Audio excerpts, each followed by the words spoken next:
Welcome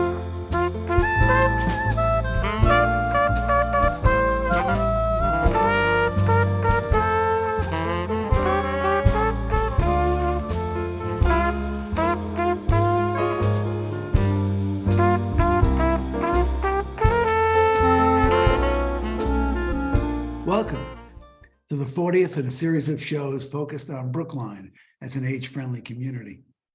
In 2012, the World Health Organization of the United Nations named the town of Brookline its first age-friendly community in New England. This was based on a whole list of attributes and work by the Brookline residents, the select board, the town departments, and leadership provided by Brookline Can, an all-volunteer organization that works on Brookline residents of all ages and their issues. As an age-friendly city, Brookline's conscious of its design of streets, open spaces, housing, and businesses for residents of all ages and cultures.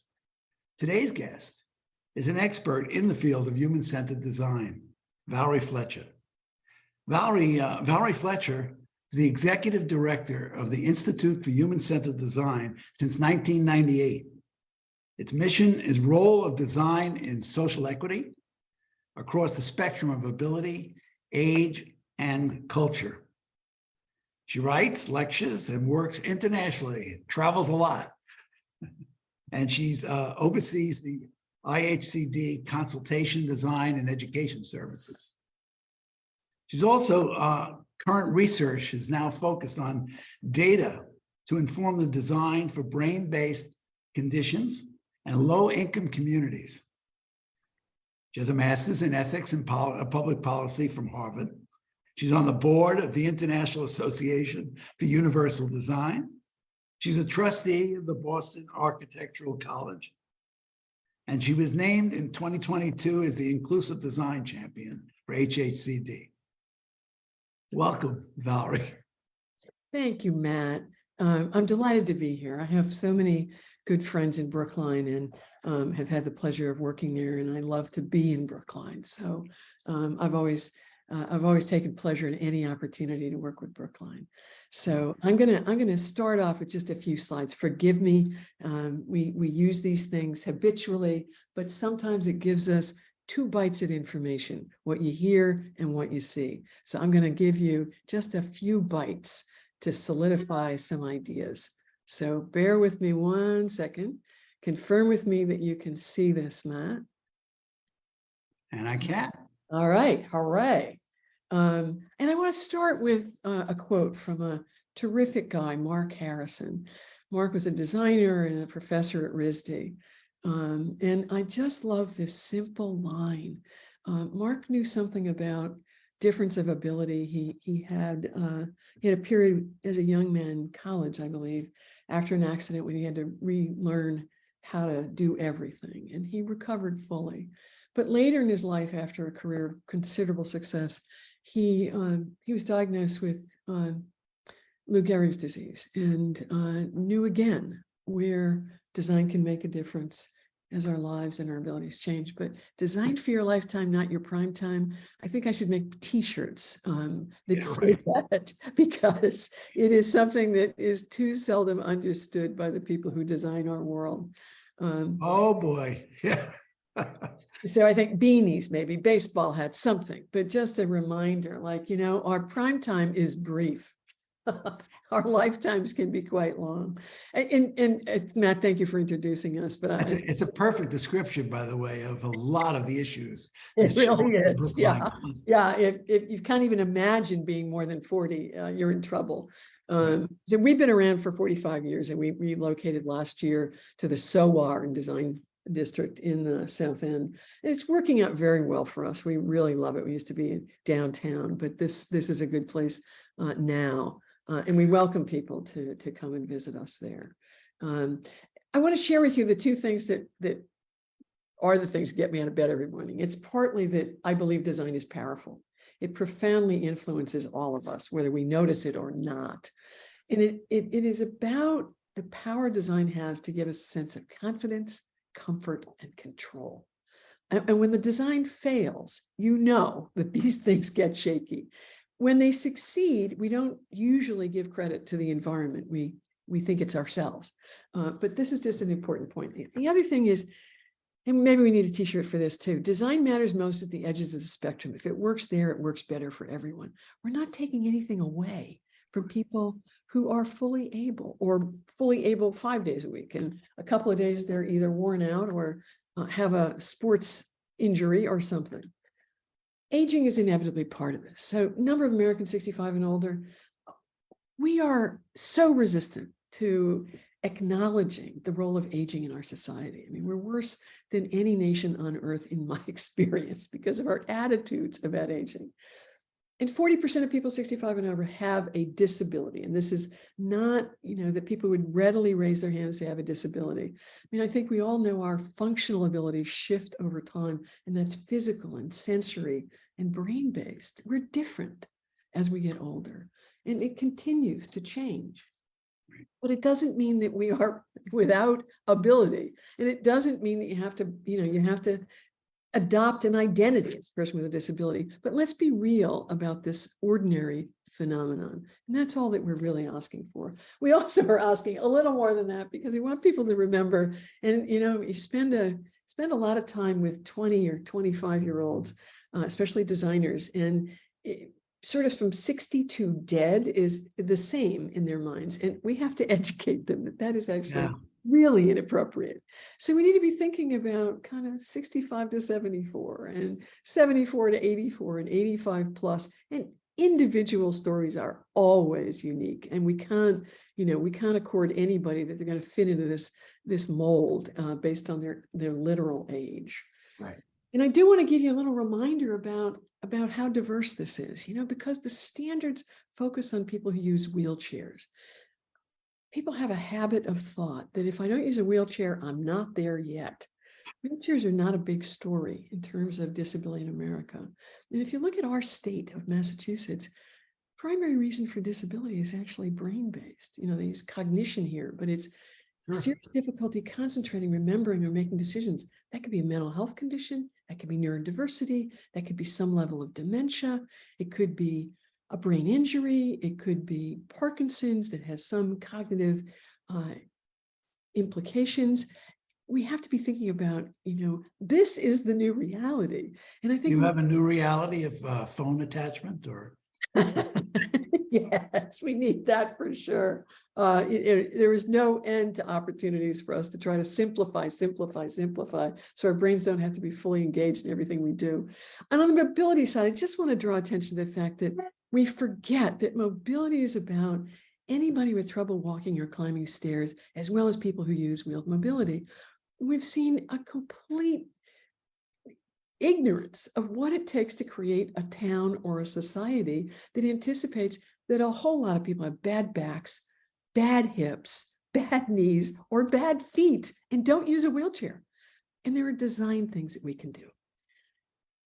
I'm grateful to Matt for acknowledging the World Health Organization. We work globally, and it's very valuable to have global policy. And this was a very big deal when it came out in 2001, contextual definition of disability. But there's a number of things right away. Functional limitation is a universal human experience. The rest of that line is if you live a typical lifespan anywhere in the world, whatever your nation's typical lifespan, you are going to experience functional limitation unless you are unlucky enough to die young. And who wants to be that? Equity between mental and physical reasons for functional limitation. The United States has been pretty good on this, not great, but pretty good. It's been a big fight in much of the world. We need to get here. We need to give the same credibility to mental reasons for disability as well as physical. But the big thing for those of us that design is the potent role of context. Disability is not in the person, it's in the intersection of the person and their environment.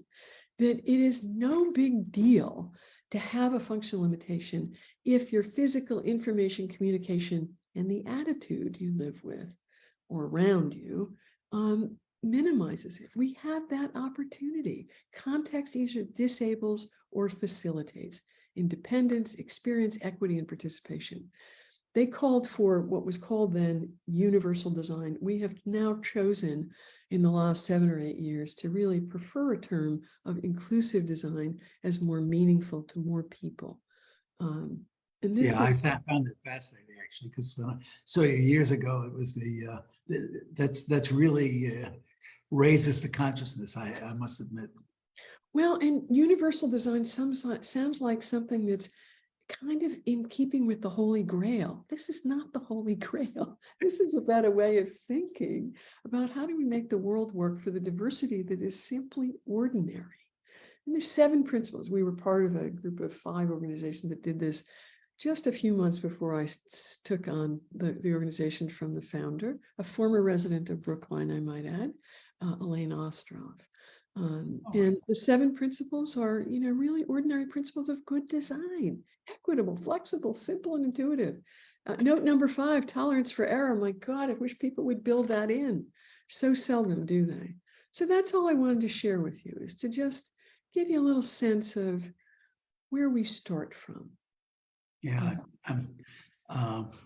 and I must admit, when you say that, all of this is you never see down. People sort of talk about, oh, well, we need some automatic doors, or we need someone needs to have some more light in the area, or we should have packages that are lower in the, walk through a store, and they shouldn't be on the high shelves, they should be reachable. Matt, we should have restaurants where you can have a service should conversation. be there. Right. What was the rest? We should have restaurants where you can have a conversation with your spouse or your friend. Absolutely. That would be wonderful. Instead of trying to raise the echo of the sound level. Exactly. Or pass notes. Yeah. No, I want to acknowledge Deborah first, a Globe reviewer for food, who some years ago began to rate her ratings of restaurants with noise levels. So pretty valuable bit of information. Yeah. How years ago you came in, and some people we worked with went through a few stores, got on the TV, etc., and we're walking through restaurants and checking it, and every place we saw. One of the biggest things I noticed was just recognition by the vendor of the business that they're dealing with all types of people, and be able to respond to that. And Matt, I remember back then saying, who's doing retail? This is before COVID. Who's actually going out and shopping? And that tilts older at this point. It tilted over before COVID. It definitely tilts older today. Yeah. Everybody else is buying online. And some people still remember the pleasures of touching things and seeing things 3D. So one of the things that struck me was, if I'm in a business and I want to get age friendly because the Brookline can is pushing it, or someone else, or I realize that my business is exactly what you mentioned. I'm in a restaurant, and I usually assumed there would only be young people coming in, and now I realize I've got this clientele. How do I find out? How do I actually get some advice on what to do? I mean, that's important. It's harder than it should be, Matt. That's one of the realities. And I'd have to say, for an organization that is one of the global leaders in this movement, we find ourselves happily so busy with our consulting and design services with clients all across the country that we focus our energies on those. And in some cases, we're doing guidelines for whole industries and whole institutions. However, really simple stuff that you can easily find and get access to and share, that's free and useful and practical, is still hard to come by. We're making a shift to basically saying, we are a design and education nonprofit.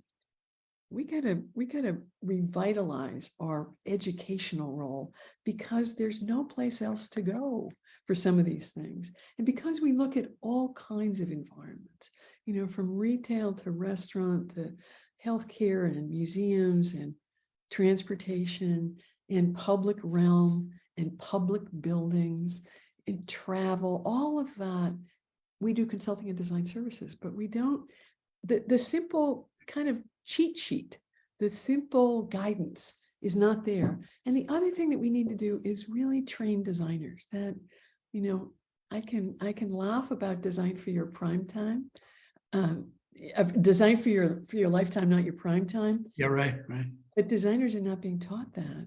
And we need to give people a sense that this is a worthy creative quest.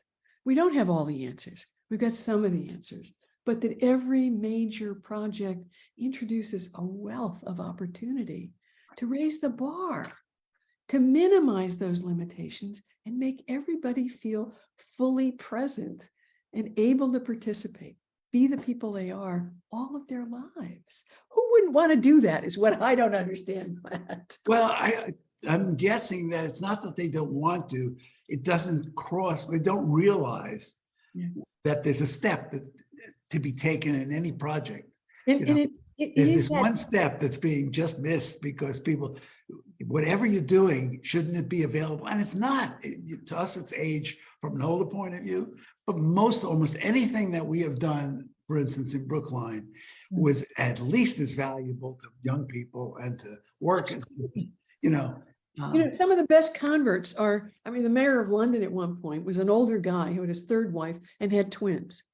And he learned more about mobility access with a double stroller than he had ever understood before. Absolutely. And it was, he became a champion because he realized how crappy it was.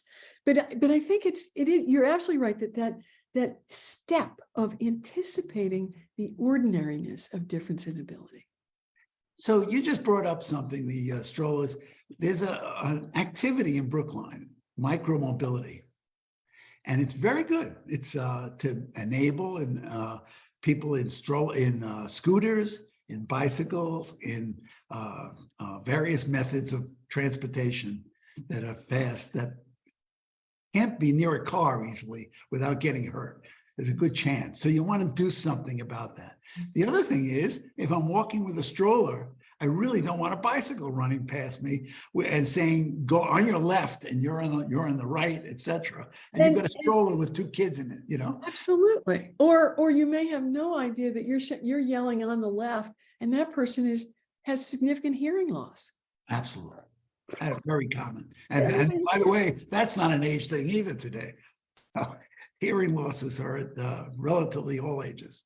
Absolutely. Absolutely. And we're talking about 40 million Americans.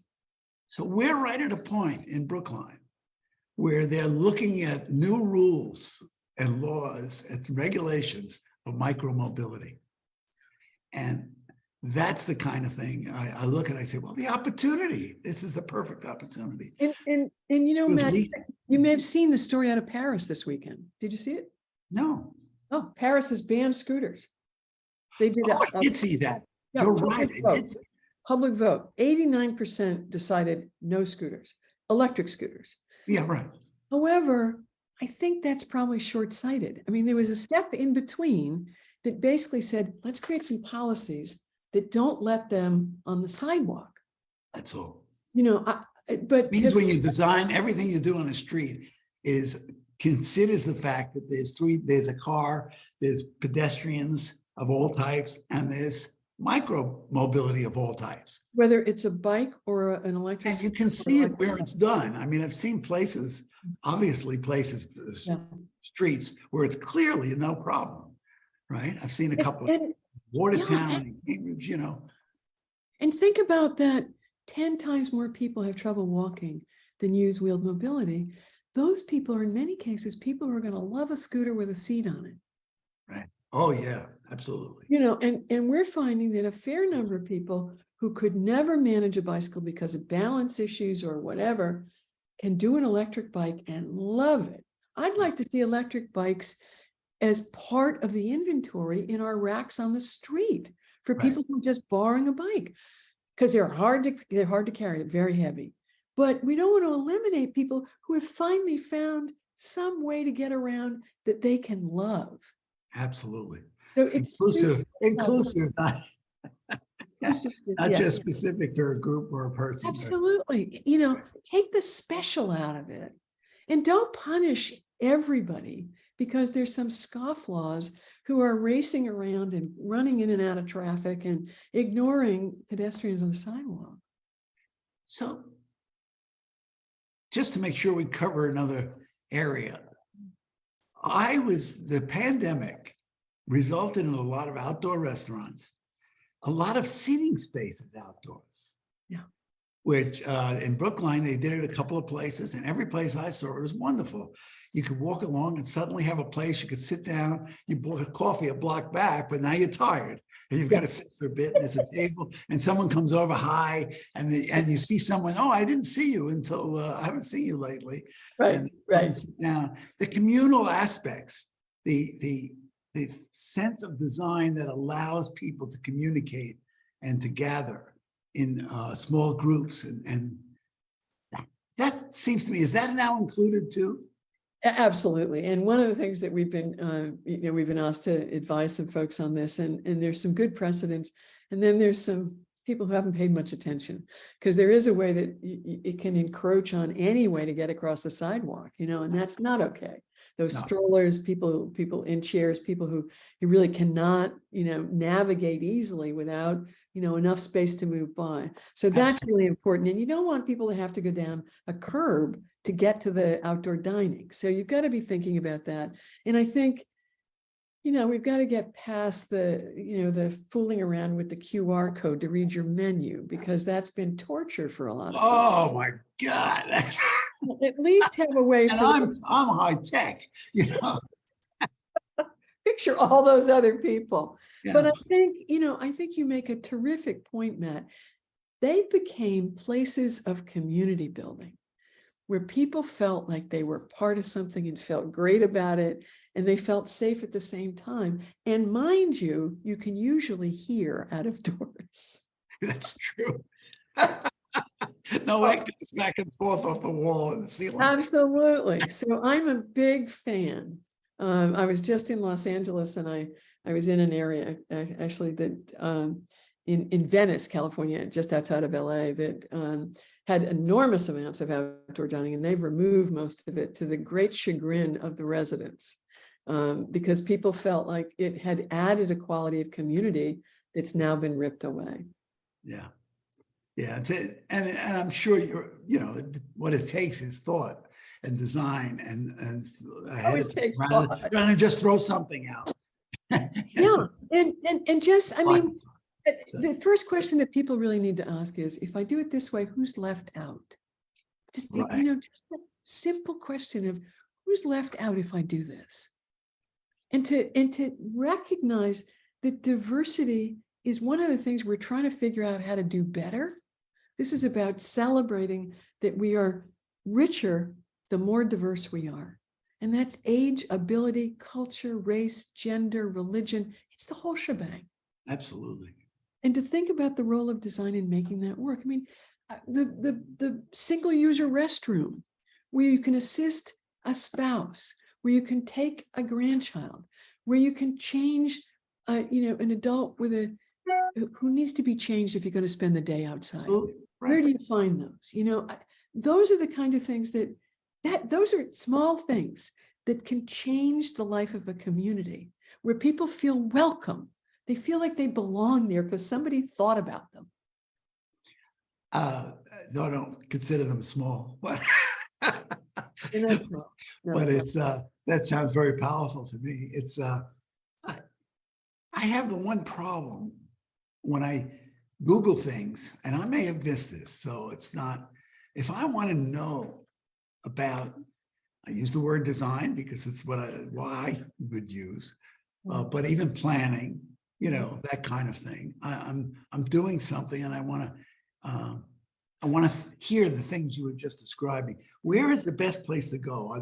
Is there classes? Do you have classes? No, what we're doing, Matt, and I've got to figure out how we're going to pull this all off.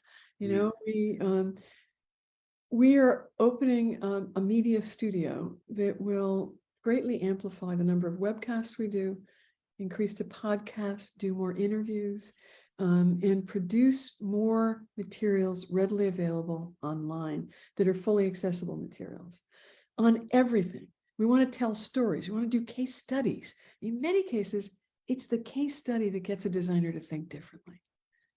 A great place that also works for everyone can be the most powerful thing you can share. But simple guidance, it's how do I make my garden work better? How do I Right. make my community garden work better? Right. That's just, it dawned on me that this is something so important and yet it's not in the conversation, No, mm-mm. and it's part of not, it is I can't information. just Yeah, do it research. shouldn't be specialized. I mean, No. we're a nonprofit. We believe that we have an obligation to the public. So this is really about shifting gears to have an emphasis on education and on maybe a too bureaucratic term, but building capacity. We want everybody to be an expert. We don't want people to reinvent the wheel. We want to have a baseline where everybody knows that. And then, those that want to raise the bar. Yeah. We haven't finished this. I mean, think about post-COVID, for goodness sakes. We've got all these people with long COVID, with a whole cast of conditions. And they get fatigue and they have to stop and sit. Yeah. For a little bit, for instance.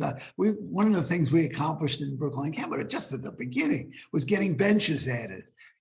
Big deal. Very big deal.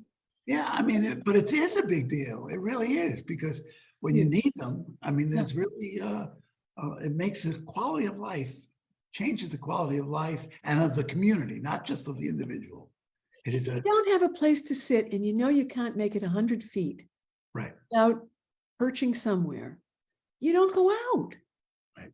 I mean, that is a shrinking of life, making you vulnerable to all kinds of other things. This is a small public amenity that makes so much sense. I talk myself blue about this in a variety of, I mean, how anybody can do healthcare without thinking about benches everywhere? Yeah. Parks, museums. And I want to credit our own beloved MFA. They have a commitment around seating that is kind of unrivaled in terms of other museums that need to learn this lesson anew. Yep. Yeah, that's true. Actually, I go there a lot, and that's absolutely true. There's always a place And your point you meant was media and the conversation, and certainly here you're welcome. Certainly here, and if we see something that I'd like to bring you on to discuss a particular major issue or something like that. Well, always. And may I ask a favor of you? Yeah. You're looking at a load of issues every year. I'd love to see a list of things that you'd like to see the cheat sheet for inclusive design. Oh, that's interesting. Anybody who's listening, I welcome anybody who'd like to do that. Yeah. Because I think, I don't presume that we're going to catch everything, but I love this simple idea of we take the depth of our knowledge, we take all the precedents from around the world, we share it with people and then put it out there as a final product, a temporary final product that could be better in a year or two. But I'd love to do that. There's not a reason in the world we can't do it. And it should be easy, because my goal is always to recruit people to this idea. Let's make it easy for them to be recruited. That's great. I'm with you. I think you've got me interested, extremely interested. That's mildly. I think we're running out of time. Well, I'm very happy to have had the opportunity, and anytime, but also let me know what would be useful. Okay, the best way to do that is just email. Yeah, it's great. Well, I certainly will, and I'll keep that in mind. Yeah, it's bfletcher@ihcdesign.org. I welcome emails from anybody who is invested in making the world work better for everyone. Great. Well, let me thank you. And also, I want to tell everybody, remind them that the program is often rebroadcast over the next few weeks. And they're all available and this one and all of the others are available on the Brookline Can website and Facebook and Twitter accounts. Of course, they get distributed. So, and they stay there for a long, long time. We've got them there for years. And I go back and look at some, and this is one I would look at. Thank you. All Thanks. right. I Thanks. wish everyone a good holiday week. And I will look forward to communicating again. Great. Everybody take care and be safe. Thank you. Bye-bye.